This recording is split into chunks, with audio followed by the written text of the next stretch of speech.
नमस्कार पार्थ, मैं आपका सारथी विनय स्वागत करता हूं आपके प्यारे से परिवार आई पर। आशा है, विश्वास है आप अच्छे हैं, अपना ध्यान अच्छे से रख रहे हैं और सीजेपी का आप सदस्य बन चुके हो, कांग्रेस जनता पार्टी का आप सदस्य बन चुके हैं।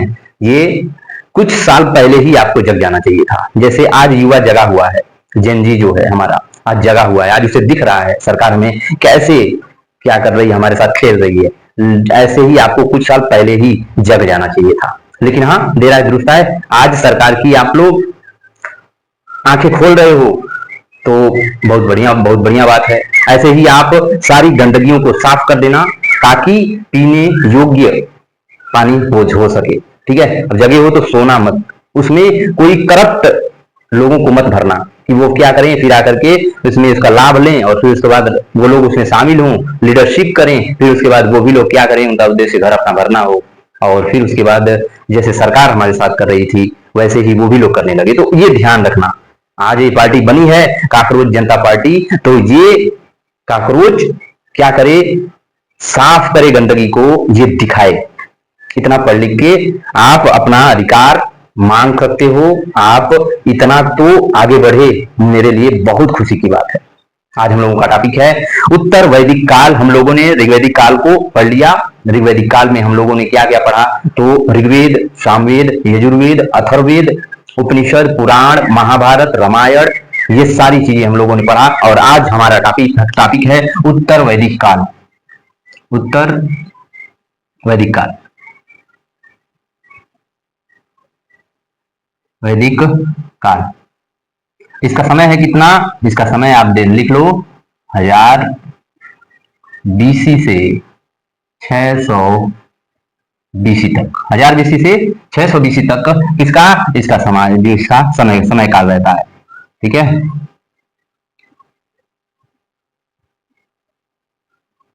अब आगे आते हैं और देखते हैं इसके परिचय परिचय परिचय क्या हो, परिचय करते हैं।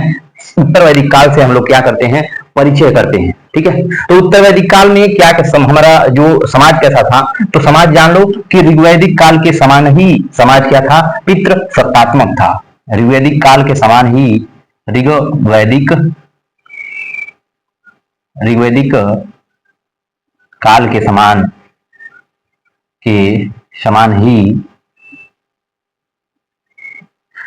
ही समाज क्या था, पितृ सत्तात्मक था। समाज पितृ सत्तात्मक था।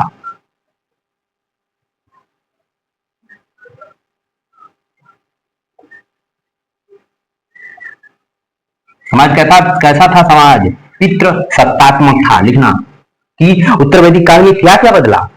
हाँ, अब ये जमीनों के लिए झगड़ा होगा। उत्तर वैदिक काल में देखोगे तो वैश्य जो थे इनकी स्थिति मजबूत हो जाएगी, क्योंकि लोहे का क्या हो गया था, खोज हो गया था। ठीक है, इसमें लोहे का खोज हो गया, 800 ईस्वी में लोहे का खोज हो गया, अभी आगे देखोगे। ठीक है, तो पितृ सत्तात्मक कैसा समाज कैसा था, पितृ सत्तात्मक था कि पिता का ही सब कुछ होता था, पिता का ही कहा था, उसमें चलता था, पिता के वहां पे क्या था, सब कुछ पिता का ही होता था।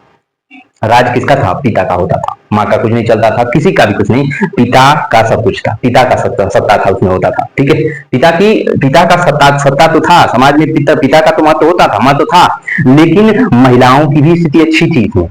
ठीक है, महिलाओं की स्थिति अच्छी थी। लोहे का सबसे पहले प्रयोग यहीं पे हुआ, लोहे का सबसे पहले प्रयोग, लोहे का सबसे पहले प्रयोग यहीं पे हुआ, कि यहां पे हुआ उत्तर वैदिक काल में हुआ था। ठीक है, अब क्या हुआ, लोहे का सबसे पहले यहाँ पे प्रयोग हो गया था। ठीक है, तो कब हुआ, तो लोहे का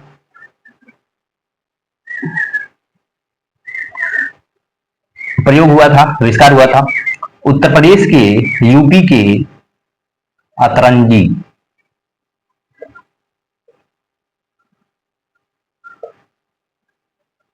नामक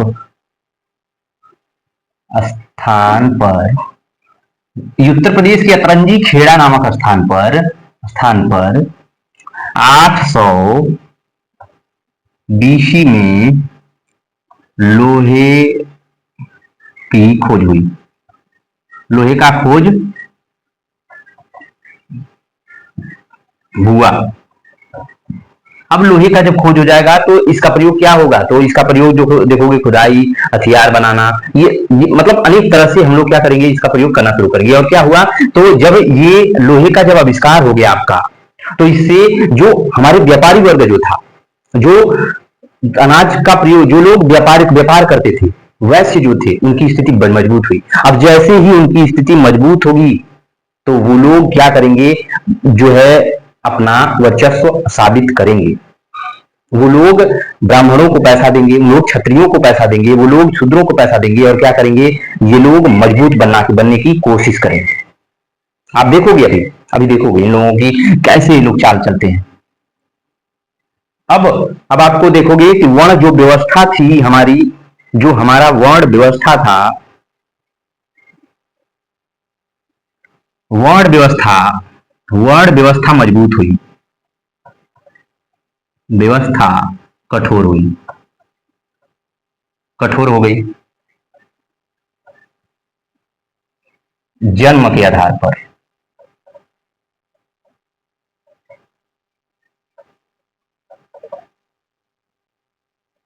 जन्म के आधार पर अब जातियां क्या होंगी, जन्म के आधार पर जातियों का निर्धारण होगा। धर्म अब कैसा हो गया, अब कठोर हो गया। अब वर्ण व्यवस्था जो हमारी हो गई वो जातियों के आधार पर होने लगे, जन्म के आधार पर अब जो है जातियों का निर्धारण होगा। जन्म के आधार पर क्या होगा, अब जातियों का निर्धारण होगा। अगर ब्राह्मण है तो जन्म क्या होगा, ब्राह्मण परिवार में होगा। वो ब्राह्मण भले ही अनपढ़ हो, अगर वो क्षत्रिय कुल में पैदा हुआ है तो वो आज तक एक लकड़ी न उठाई हो, लकड़ी न चलाया हो, वो अगर जन्म लिया है तो वो क्षत्रिय कहलाएगा। ऐसी हमारे वर्ण व्यवस्था, उत्तर वैदिक काल से हमारी जातियों में कठोरता आ गई, वर्ण में कठोरता आ गई। जो वैश्य है उसे व्यापार करने का कुछ भी ना आता हो, लेकिन वो वैश्य कहलाएगा क्योंकि वो जन्म वैश्य परिवार में लिया है। शूद्र कितना भी शक्तिशाली, कितना भी पढ़ा लिखा हो, वो शूद्र कहलाएगा क्योंकि वो एक शूद्र परिवार में जन्म लिया है। अब यहां से उन लोगों की स्थिति में बदलाव आएगा। अब यहां से जो ब्राह्मण जो पैदा होंगे, वो लोग जो बुक लिखेंगे, जो किताब यहां से उत्तर वैदिक काल से जो किताबें लिखी गई हैं, जो ब्राह्मणों ने किताब लिखा है, वो इस जो है व्यवस्था के आधार पर, इस रहन सहन के आधार पर अब वो बुक लिखे गए हैं। और ज्यादातर जो पंडित पुरोहित इस समय जो ढोंगी बने बैठे हैं, वो सभी लोग देखोगे तो उसी के आधार पर आज भी ये दावा करते हैं और बोलते हैं। उत्तर वैदिक काल की जितनी भी लेखनी है, ये सारी लेखनियों को वो लोग आधार बनाते हैं और जातियों को आज भी बांटते हैं। आज भी कोई पंडित देखोगे तो किसी को छूने नहीं देता, किसी को छू कर नहीं, बस वो शूद्रों को छूने नहीं देता। जो नीच वर्ग जिसे कहा जाता है, यहाँ तक तो इंसान तो नीच होता ही नहीं है, क्योंकि इंसान एक ऐसा वर्ग है जो सोच सकता है, समझ सकता है, और इसमें भेदभाव नहीं हो सकता। जानवर भी तो ऐसे ही होते हैं, जानवर भी तो एक जंगल में आराम से रह लेते हैं, लेकिन उनका भी अपना अपना एरिया बटा रहता है। वैसे ही ये लोग भी जानवर की तरह हो गए हैं। स्लम एरिया कहां रहेगा, झोपड़पट्टी कहां रहेगी, ये सभी लोग क्या करेंगे, बांट के रखेंगे।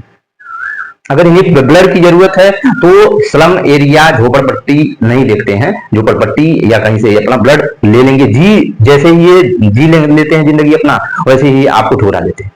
तो मेरा कहने का मतलब बस यही है कि उत्तर वैदिक काल में अब देखोगे तो वैश्यों की स्थिति जैसे ही अच्छी होती है, और ये लोग अब क्या करेंगे, अपना जो है वर्चस्व साबित करना चाहेंगे। ये लोग मजबूत हो गए, अब देखोगे मजबूत हो गए तो कृषि में भी सुधार आएगा। जब ये लोग क्या किए, लोहे का जैसे ही ये लोग खोज किए, आविष्कार किया, वैसे ही क्या हुआ, अब देखोगे तो अब इसमें खेतों में भी अच्छी स्थिति आ जाएगी, खेतों की भी क्या हो जाएगी, अच्छी स्थिति आ जाएगी। कृषि में तेजी आ गई, कृषि में आप देखोगे तो तेजी आ जाएगी, कृषि में तेजी आई, कृषि में तेजी आ गई। शूद्रों जो शूद्र थे, जो वैश्य थे, वैश्य की स्थिति अच्छी हो गई, वैश्य की स्थिति अच्छी हो गई।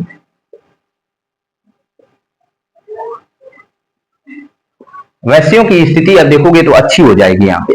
ठीक है, कृषि में तेजी आ गई। जैसे आप देखोगे गेहूं, जौ, गेहूं, जौ, चावल, ऐसे कई अनाज जो थे उनकी खेती होने लगी,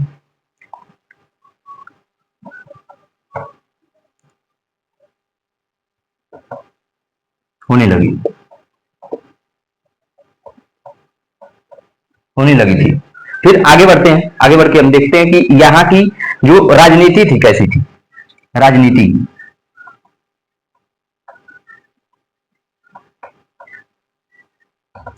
राजा जो आप देखते हो, जब राजा ऋग्वैदिक काल में जो राजा था, सभा समिति विरथ और गण के सम्मेलन से ये राज्य करता था। अब ये क्या कर देता है, विरथ और गण दोनों को ये समाप्त कर देता है। राजा पहले की अपेक्षा शक्तिशाली हुआ, राजा पहले की अपेक्षा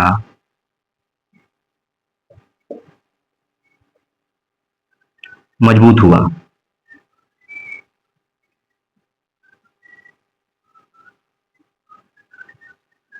राजा जो था पहले की अपेक्षा जो हुआ ये मजबूत हुआ। क्यों मजबूत हुआ? क्योंकि अब इसमें लोहे का आविष्कार हो गया था, और लोहे का जैसे ही आविष्कार हुआ तो वैश्य जो थे उन लोगों की स्थिति मजबूत हो गई, और वैश्य जो थे व्यापार वर्ग में आते थे, और जैसे ही वैश्यों ने पैसा कमाना शुरू किया, वो सबसे पहले राजा को अपना क्या किया, ये उत्तराधिकारी बनाया।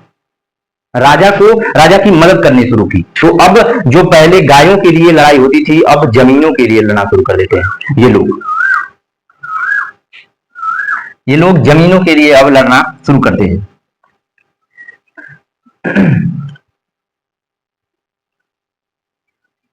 अब अब गाय के लिए नहीं, अब युद्ध जो होता था, युद्ध, अब युद्ध गाय के लिए नहीं, नहीं जमीन के लिए होने लगा।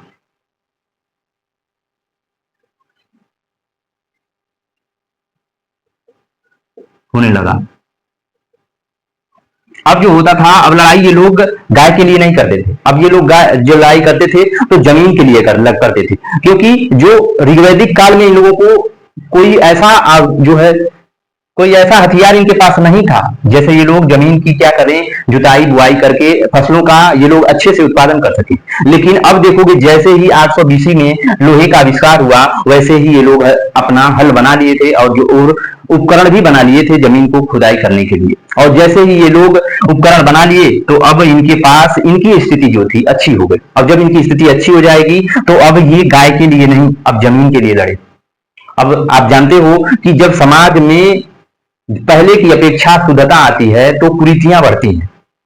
अब जैसे ही ये लोग अपनी स्थिति अच्छी हुई इनकी, तो ये लोग जो जो आधारित जो था हमारा वह दिवस था, जन्म के आधार पे नहीं था, कर्म के आधार पे था, वो क्या हो गया, जन्म के आधार पे ये लोग कर दिए। क्योंकि स्थिति इनकी क्या हुई, अच्छी हो गई। वैश्यों की स्थिति जैसे ही सुधरी, ये लोग राजा को क्या कर दिए, बलवान मजबूत बना दिए। तो राजा क्या करेगा, अब जो पहले कबीलाई व्यवस्था पे था तो अब इसके पास पैसा आ गया था, तो अब राजा क्या करेगा, पहले बलि, राजा जो था, राजा बलि नामक कर के साथ साथ साथ दो और दो और कर लगा दिए। दो और कर इन्होंने लगाया। पहले तो ये बलि नामक एक कर लेता ही था राजा, लेकिन अब जो था एक दो और कर इसने लगाया, भाग और शुल्क। पहला भाग, दूसरा शुल्क। शुल्क, ठीक है। फिर आगे बढ़ते हैं, आगे बढ़ते देते हैं कि अब राजा क्या करेगा, राजा विदत विदत और गढ़ दोनों को समाप्त किया,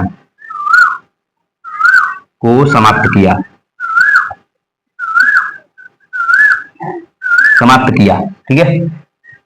सभा और समिति, जो सभा और समिति जो थी इनकी, सभा और समिति, सभा और जो समिति, राजा की जो सभा और समिति, ये जो दो गण थे, ये दोनों क्या हुए? मजबूत हुए। समिति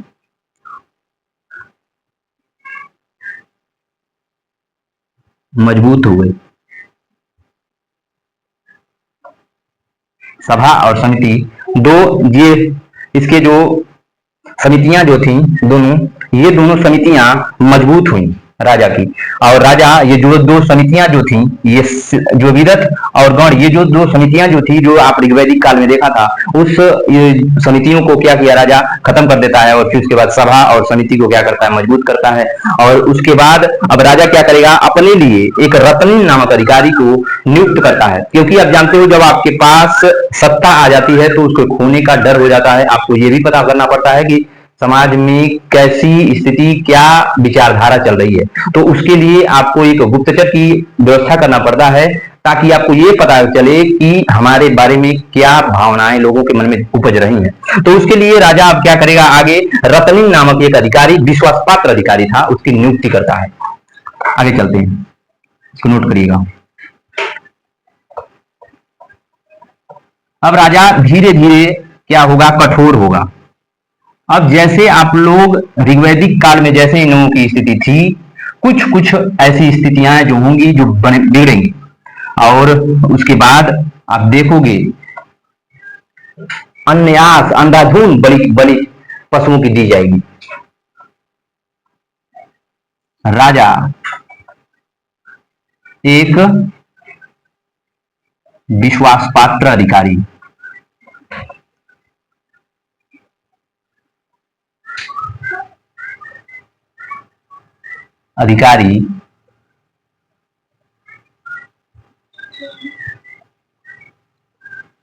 की नियुक्ति करता है।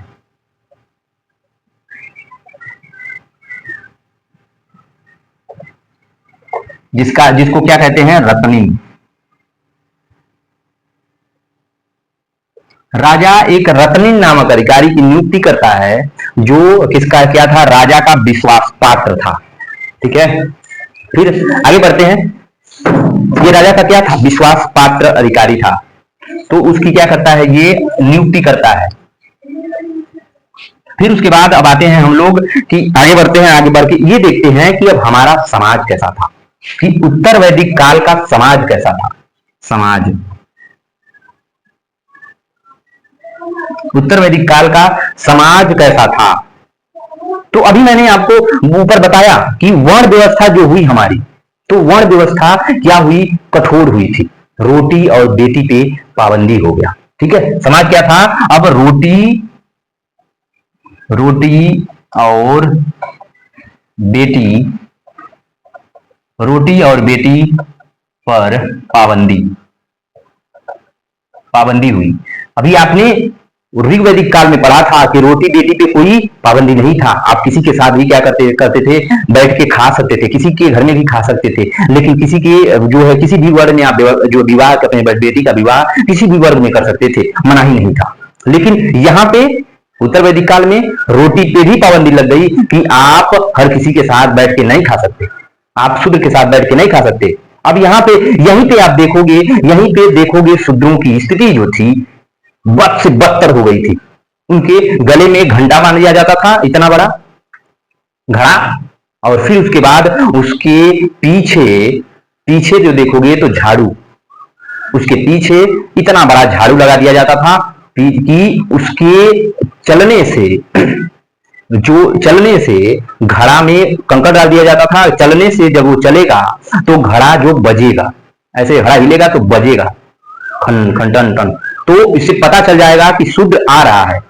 और वो जिस रास्ते से चलेगा तो उसके पांव के निशान मिट जाएं, इससे वो उसके पीछे झाड़ू बांध दिया जाता था। ऐसी स्थिति उनकी थी।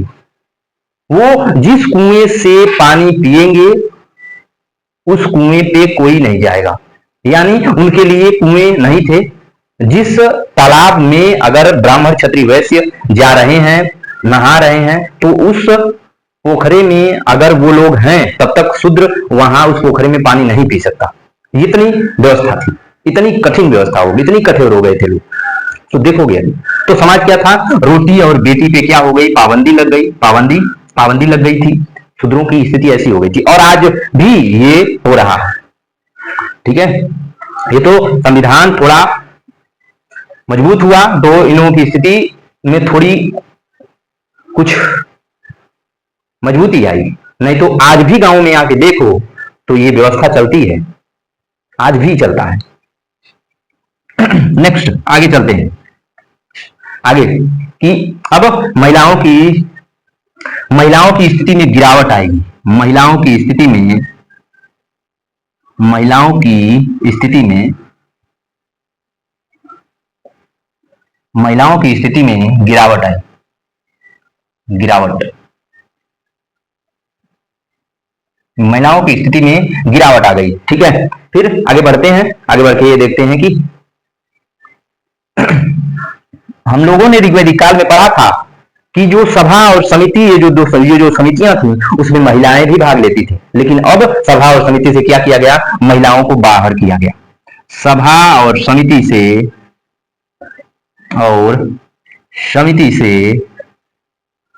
से महिलाओं को बाहर किया गया,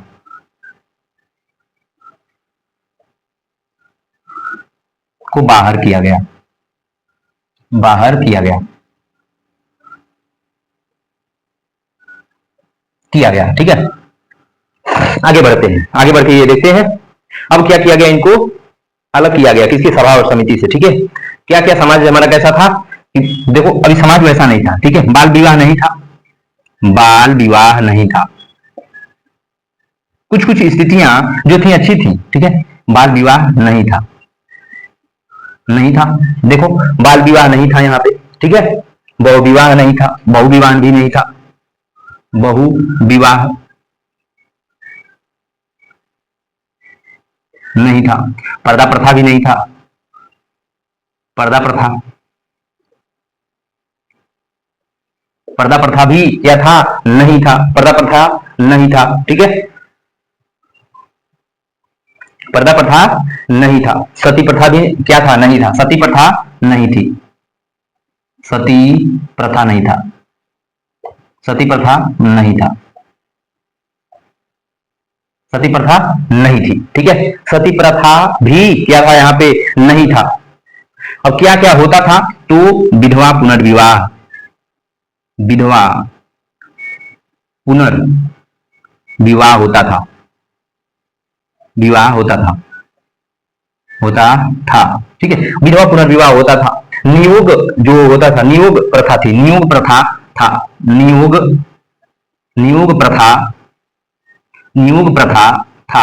आपको मैंने ऋग्वैदिक काल में बताया था कि नियोग प्रथा किसे कहते हैं, कि अगर आपका पति, अगर महिला, किसी महिला का पति अक्षम है, सक्षम नहीं, अक्षम है बच्चा पैदा करने में या उसके साथ रहने में, या वो मर गया है, या वो किसी कारणवश किसी जो असहयोग है, अयोग्य है, तो आप घर के ही किसी रिलेटिव के साथ या अपने वो किसी भी परिवार में किसी के साथ भी वो महिला इच्छा से, परिवार की इच्छा से क्या करती थी, उसके साथ विवाह कर देती थी या संबंध बनाती थी ताकि बच्चा पैदा हो सके। कुल को आगे बढ़ाने के लिए वो क्या करती थी, नियोग प्रथा किया जाता था। तो मैंने ऋग्वैदिक काल में आपको पांचों पांडवों का उदाहरण दिया था, नियोग प्रथा की। जो कर्ण था ये सूर्यपुत्र था, फिर उसके बाद जो देखा जाए तो उसकी जो माता थी, तो उन्होंने क्या किया था, सूर्य का आह्वान किया था, तो वो सूर्य पुत्र था, कौन, कर्ण।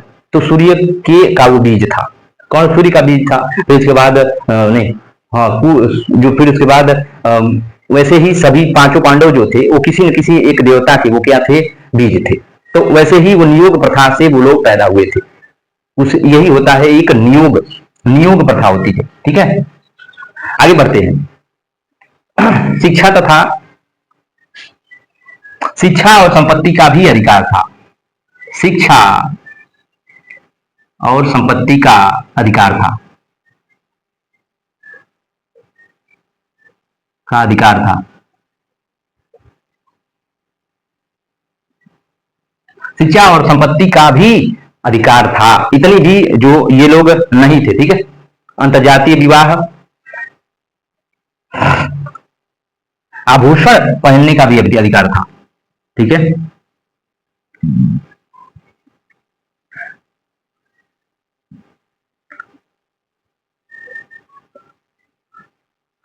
आभूषण पहनने का अधिकार था।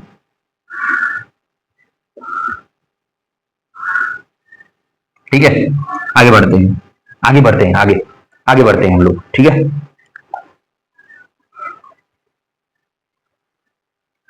अब इनका धर्म देखते हैं। धर्म कैसा था इनका? इनका धर्म देखते हैं कैसा था इनका धर्म। बहुदेव वाद बढ़ा। बहुदेववाद बढ़ा मतलब इसमें अब देखोगे तो अनेकों देवता पैदा होंगे। देवता पैदा मतलब हम जो थे मनुष्य अपने देवताओं का खुद आविष्कार किया। पहले जो देवता थे उन देवताओं को वो लोग क्या किए, अलग किया, और उन्हीं देवताओं के अलग जो इनके मस्तिष्क में देवता उत्पन्न हुए उन्हीं देवताओं का क्या किया, इन्होंने निर्माण किया। तो बहुदेववाद बढ़ा, देवताओं का अब क्या हुआ, पैदाइश बढ़ी। देवता इसमें अब क्या हुए, पैदा होने लगे। मनुष्य के मस्तिष्क से इनकी जो क्या हुई, उपज हुई सभी देवताओं की। तो बहुदेववाद क्या हुआ, बढ़ा था। कर्मकांड बढ़े, कर्मकांड बढ़ गए, कर्मकांड बढ़ गए, कर्मकांड बढ़े। कर्मकांड क्या हुआ, कर्मकांड बढ़े। कर्मकांड का मतलब होता है कि मनुष्य अपनी इच्छा पूरा करने के लिए मनुष्य जो जानवर बलि देना शुरू कर दिया था। किसी की भी अपना इच्छा पूरा करने के लिए, अपने कर्मों को, अपने फल को पाने के लिए, कर्म फल को पाने के लिए, ये किसी भी हद तक जाने के लिए, किसी का भी नुकसान करने के लिए अब क्या हुआ, ये तैयार था। किसी भी देवता को, ये जो देवता को बनाया और उस देवता के लिए इसने एक पर्टिकुलर पूजा भी निर्धारित कर दिया कि ये देवता हैं, ठीक है, इनके लिए बकरे की बलि दी जाएगी। ये देवता हैं, इनके लिए भैंसे की बलि दी जाएगी। ये देवता हैं, इनके लिए जो है कि मुर्गे की बलि दी जाएगी। ये देवता हैं, इनके लिए मनुष्य की बलि दी जाएगी। ये देवता हैं, इसके लिए कन्या की बलि दी जाएगी। मतलब ये अब देवताओं को जन्म देता था, उसके लिए पर्टिकुलर बलि और उसके लिए उनका पूजा का प्रबंध कर देता था, और फिर उसके बाद ये आगे बढ़ना शुरू कर देता था। ऐसा था हमारा उत्तर वैदिक काल का समाज। तो क्या था, अब कर्मकांड बढ़ने लगे थे। कर्मकांड क्या हुआ, बढ़े से। कर्मकांड क्या हुआ, बढ़ा। बलि देने की प्रथा भी बढ़ी।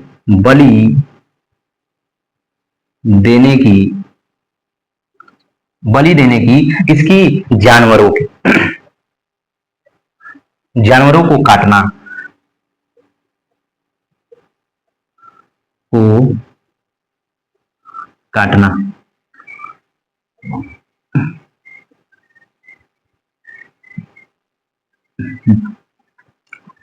बलि देने की प्रथा बढ़ी। इनका धर्म यही था, ठीक है। बलि देने की प्रथा क्या हुई, बढ़ी थी। जानवरों को काटा जाने लगा, अत्यधिक इन लोगों को काटा जाने लगा था, ठीक है। रूढ़िवादियों का विकास हुआ। रूढ़िवादियों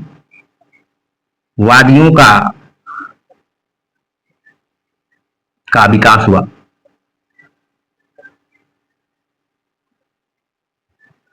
रूढ़िवादी का मतलब होता है कि जैसी हमारी परंपरा चली आती है, आज भी आप देखोगे आपके जो कुछ बुजुर्ग होते हैं, तो आप सोचते हो कि जल्दी से काम हो जाए, बस आपको समय अपना बचाना है, समय बचाना चाहते हो। लेकिन आपके जो पूर्वज होंगे तो वो कहेंगे इससे नहीं, ऐसे होना चाहिए, लंबा प्रोसेस होना चाहिए। आपको गुस्सा आता है, उसे कहते हैं रूढ़िवादी। तो आपके जो पूर्वज हैं, जो बुजुर्ग हैं, वो चाहते हैं उसी परंपरा से शादी हो, उसी परंपरा से किसी चीज का जो है चलन हो।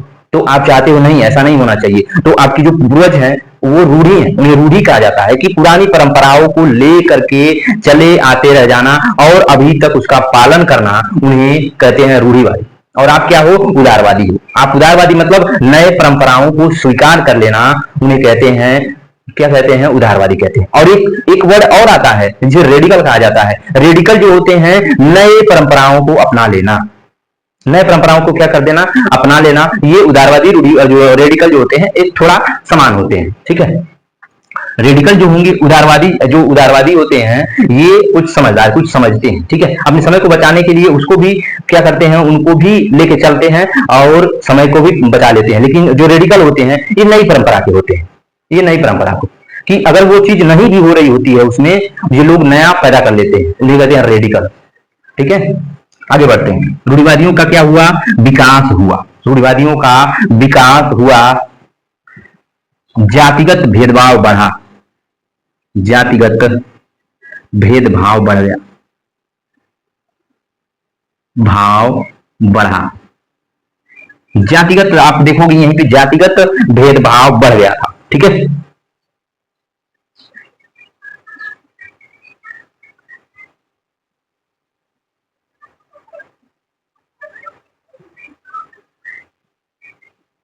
आश्रम व्यवस्था,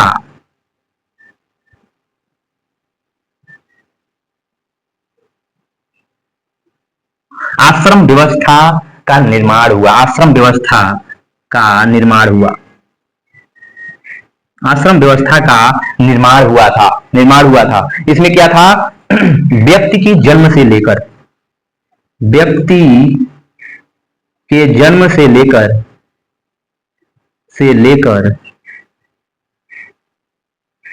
मृत्यु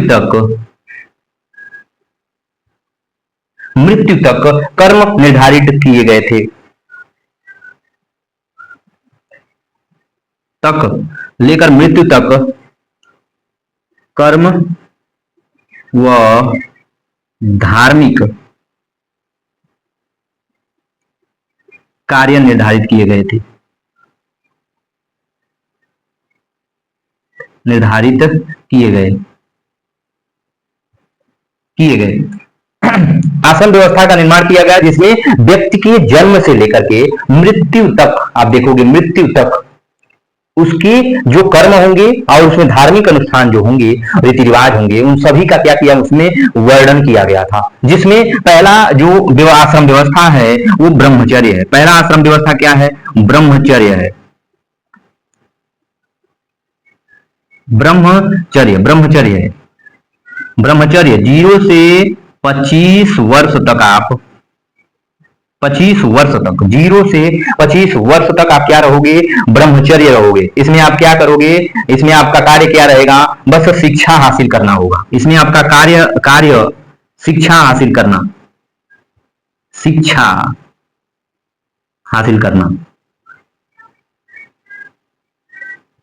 इसमें आपका कार्य बस शिक्षा हासिल करना होता है। ठीक है, इसमें आपका जो है इसमें आपका जो कार्य होगा वो शिक्षा हासिल करना होता है। इसमें आपको बस शिक्षा हासिल करना है और ये आपका क्या है, धर्म है। शिक्षा हासिल करना ही आपका धर्म है।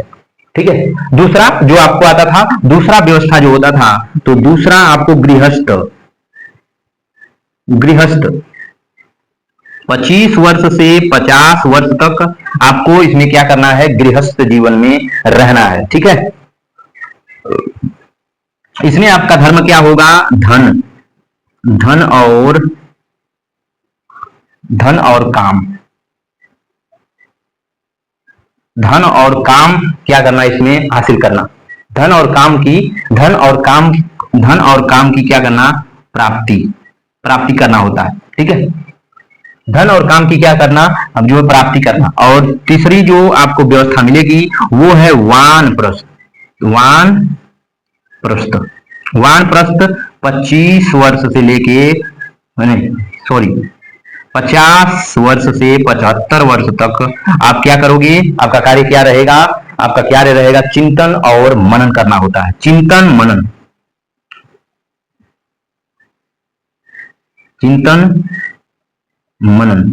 मनन आपका यही ये धर्म है। आपका क्या है, चिंतन मनन करना, किसके लिए, मोक्ष के लिए। ये इसमें बताया गया कि आपका इसमें आपका कार्य क्या होगा, मोक्ष के लिए। ये आपका धर्म था, ये आपका धर्म था, ये भी आपका धर्म था। देखो जो ब्रह्मचर्य में आपका धर्म क्या था, जो शिक्षा हासिल करना, गृहस्थ में आपका धर्म क्या था? आप गृहस्थ में आपका धर्म था धन की प्राप्ति और काम की प्राप्ति, इसमें आपका क्या था? यही धर्म था। लेकिन वानप्रस्थ में आप देखोगे तो वानप्रस्थ 75 से जो 50 से 75 वर्ष तक आप चिंतन मनन करें, इसमें आपका धर्म क्या है? इसमें आपका धर्म है मोक्ष। इसमें आपका उद्देश्य क्या है? मोक्ष की प्राप्ति। उन दोनों में वो आपका उद्देश्य क्या था? जो क्या है वो धर्म की प्राप्ति थी। ठीक है, उद्देश्य क्या था? धर्म था वो। इसमें आपका धर्म क्या है? मोक्ष है। और चौथा आपका आ जाता है कौन? चौथा आपका जो आश्रम व्यवस्था आ जाती है, जो है गृह, जो वानप्रस्थ, और फिर उसके बाद आ जाता है संन्यास। उसके बाद कौन आता है? चौथा संन्यास आता है।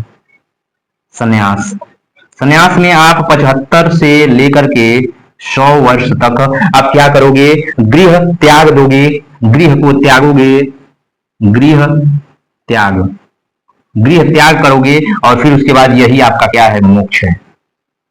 इसमें भी आपको क्या करोगे? मोक्ष की प्राप्ति कर लोगे, मोक्ष की प्राप्ति कर लोगे। इसमें आप मोक्ष की प्राप्ति कर लोगे। आज इतना ही तक रहने देते हैं, फिर उसके बाद कल हम लोग इस उत्तर वैदिक काल को अच्छे से खत्म करेंगे। फिर आगे हम लोग पढ़ेंगे जैन धर्म। और अपना ध्यान रखिएगा, ख्याल रखिएगा। नमस्कार भारत।